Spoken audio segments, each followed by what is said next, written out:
नमस्कार दोस्तों, हमारी आज की इस कहानी का नाम है डिलीवरी। इससे पहले चैनल पर नए हैं तो प्लीज सब्सक्राइब कीजिए। कुसुम 15 दिन बाद बुआ भात नोतने के लिए आ रही है। अच्छे से तैयारी कर लेना। यही कोई 30-35 लोग होंगे। 30-35? इतने लोगों का मैं कैसे करूंगी?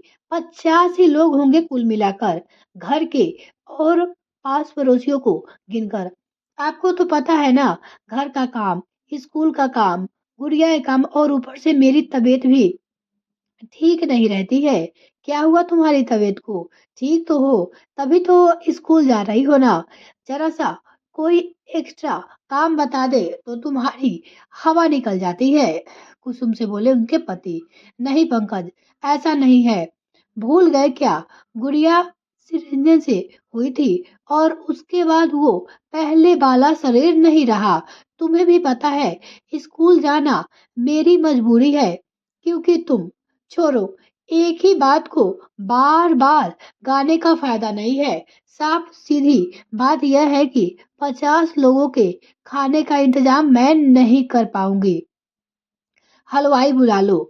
कुसुम बोली। हलवाई तो फ्री में आ जाएगा।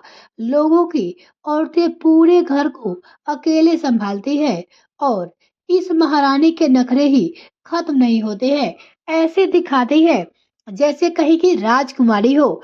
देखा है तुम्हारा मायका भी झाड़ू पोछा करती हुई बड़ी हुई हो। पंकज ना जाने क्या क्या बोलता कमरे से निकल गया और कुसुम मुंह खोले यही सोचती रह गई कि आखिर उसने कौन सी गलत बात कह दी जो उसके पति पंकज उसके मायके तक पहुंच गए।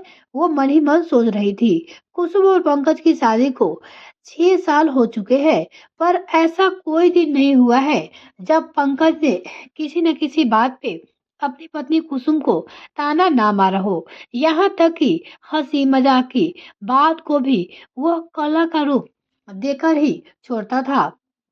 पहले पहले तो कुसुम इसे अनदेखा कर देती थी, पर यह सोचकर कि चिढ़ाने के लिए कह रहा है।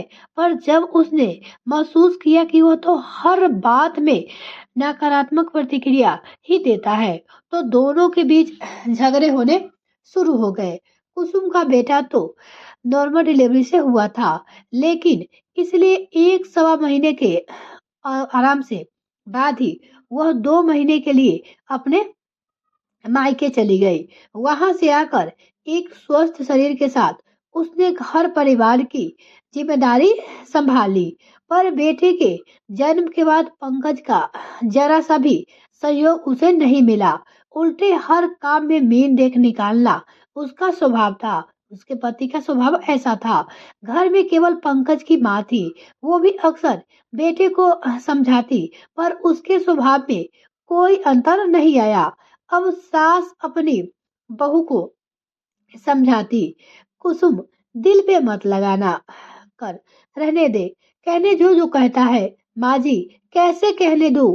कोई गलती हो तो सुनू भी, पर हर बात में ताना, हर बात में उलाना, कोई कब तक सहन करेगा?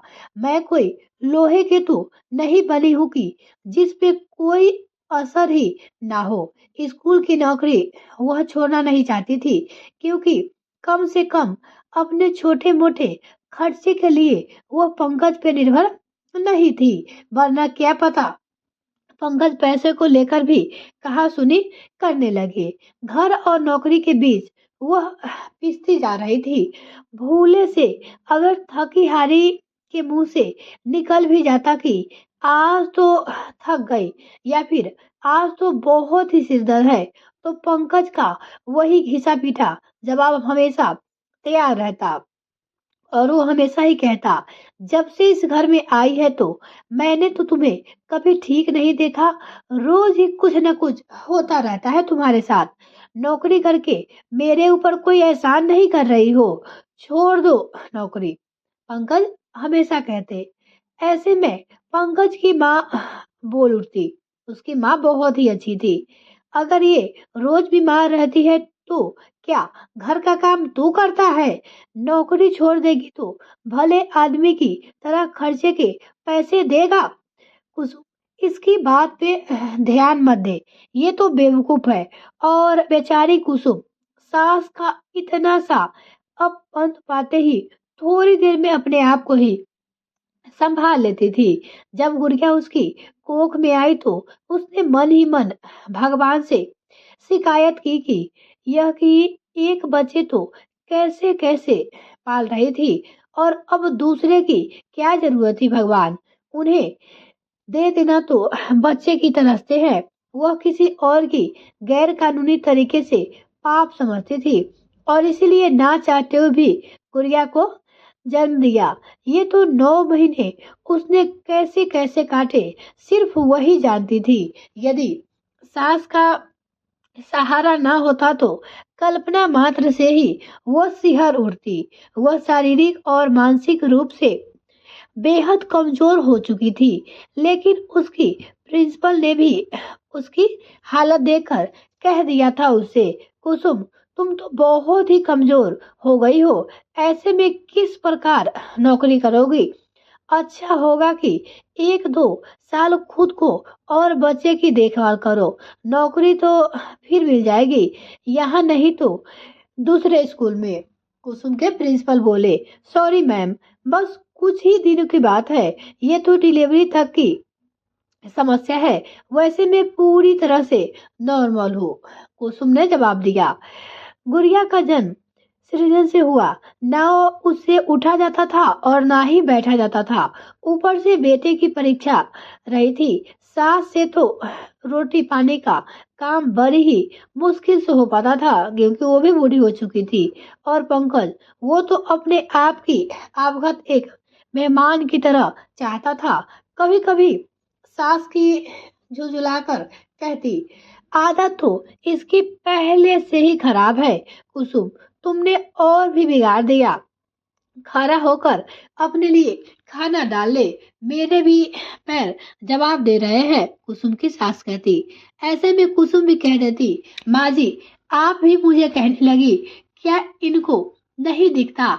और कहकर होगा भी क्या, जब एक आदमी ने सोच ही लिया है कि दूसरे को परेशान ही करना है और अपना हाथ भी ऊंचा रखना है तो मैं अपना धीरे धीरे कर लूंगी। आप वंश को और इन्हें देख लीजिए। सचमुच पंकज मोबाइल में लगा रहता और कहता अपनी पत्नी से और माँ से, माँ खाना दे दो, माँ बड़ा थक गया हूँ, ये कर दो वो कर दो, वगैरह वगैरह। दिन हवन होने के बाद कुसुम रसोई में जाने लगी तब थोड़ी सी उन्हें राहत मिली। और आज 50 लोगों की खाने की खुद तैयारी की करने की बात से कुसुम सचमुच बेचैन हो गई। 4 कक्षाओं की प्रश्न पत्र बनाने हैं, वंश को भी पढ़ाना पड़ता है, गुड़िया का भी कितना काम होता है। पूरे दिन माजी भी बच्ची के साथ थक जाता है और पंकज ने तो हर काम से बचने का अच्छा रास्ता निकाला हुआ है कि जोर जोर से बोलने डांटने लगो और सामने वालों को आगे से चुप करा दो। उसके पास तो खुद के मुश्किल से 5-7 हजार रुपए पड़े होंगे। यदि हलवाई बुलाने की सोचती भी, ये बुआ जी भी तो पूरी बारात लेकर आ रही है, कम से कम दूसरे का भी तो सोचना चाहिए। मन ही मन सोची। माँ जी से सलाह करके तय किया कि आस पड़ोसियों की मदद से इतना खाना बनाया जा सकता है क्योंकि रिश्तेदारों तो ऐन भोजन के वक्त पे ही पधारेंगे। और इस तरह कुसुम ने बुआ जी की आने से के कार्यक्रम की पूरी योजना बना ली सभी लोगों के लिए। 2 दिन लगातार बाजार जाकर वह सारा सामान भी ले आई, खीर हलवा आलू मटर और पेठे की सूखी सब्जी रायता तथा पूरी बनाने की तैयारी कर ली। उसका शरीर टूट रहा था पर क्या करे, उसके बीमार होते से किसी को फर्क नहीं पड़ता सोचकर कुसुम शरीर को खींच रही थी।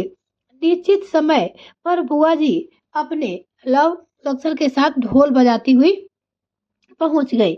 आज कुसुम को सुबह से ही बुखार था पर आज लेटने का अर्थ था कि पूरी जिंदगी उसके पति पंकज का एक नया विषय ताना मारने के लिए देना है। उसे हल्के चक्कर भी आ रहे थे। अब पड़ोस की भाभी ने खीर का बड़ा पतीला उतारते हुए उसकी हालत देखी तो बोली, कुसुम, तेरा तो मुंह लाल हो रखा है, देखो बुखार है क्या? वो पड़ोस की औरत बोली। भाभी हाथ पकड़कर देखती, इससे पहले ही कुसुम आंगन में चक्कर खाकर गिर पड़ी। घर में शोर मच गया। पंकज को बुलाया गया और वो कुसुम को उठाकर कमरे में ले गया। डॉक्टर को बुलाया। बुआ जी के ने माथे पे बर्फ की पट्टियां करी रखी। घंटों भर बाद बुखार थोड़ा कम हुआ तो बुआ जी बोली, बेटा तबीयत ठीक नहीं थी तो बता देती, अगले हफ्ते आ जाते या कम जने आ जाते। बुआ जी बोली, मेरे बीमार होने से किसी को फर्क नहीं पड़ता बुआ जी, कुसुम जवाब दी।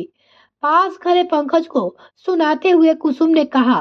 अब पंकज का मुंह रोने वाला हो गया। अपनी माँ के पास जाकर वो बोला, माँ आपने कभी काम करवाया भी नहीं और पापा को भी कभी काम करते देखा नहीं, तो इसलिए मुझे भी बेइज्जती लगती है। ऐसा नहीं है कि मैं किसी को दुख देना चाहता हूँ, और जब आप किसी काम को करने के लिए कहती हो तो लगता है कर तो लेंगे, इसलिए ध्यान नहीं देता। पर आज कुसुम की हालत देखकर मुझे शर्म आ रही है। अगर वो चूल्हे के ऊपर गिर जाती तो? पंकज अपनी माँ से बोला। हाँ कुसुम, सारी गलती इसकी नहीं मेरी भी है। मैं भी आज तक हल्के फुल्के अंदाज में काम में सहयोगी बात करती थी, पर मन से और शक्ति से कभी नहीं कहा। बहू, मैं अपने बेटे और अपनी गलतियों को सुधारना चाहती हूँ, कुसुम की सास बोली। और तुम भी ध्यान दो पंकज, वरना जैसे तुम बन गए हो ना, तुम्हें देखकर तेरा बेटा वंश भी ऐसा ही बन जाएगा। बेटा, पति पत्नी के सुख दुख का असर एक दूसरे पे पड़ना चाहिए। आगे से बहू को शिकायत नहीं रखनी चाहिए कि मेरे बीमार होने से किसी को भी फर्क नहीं पड़ता, कुसुम की सास बोली। यह कहानी आपको कैसी लगी दोस्तों, कमेंट में लिखकर जरूर बताइएगा। अगर आपको ये कहानी पसंद है तो वीडियो को लाइक और चैनल को सब्सक्राइब कर दीजिएगा। साथ में बेल आइकन, ताकि मेरे आने वाले वीडियो का नोटिफिकेशन सबसे पहले आपको मिल सके। बहुत बहुत धन्यवाद।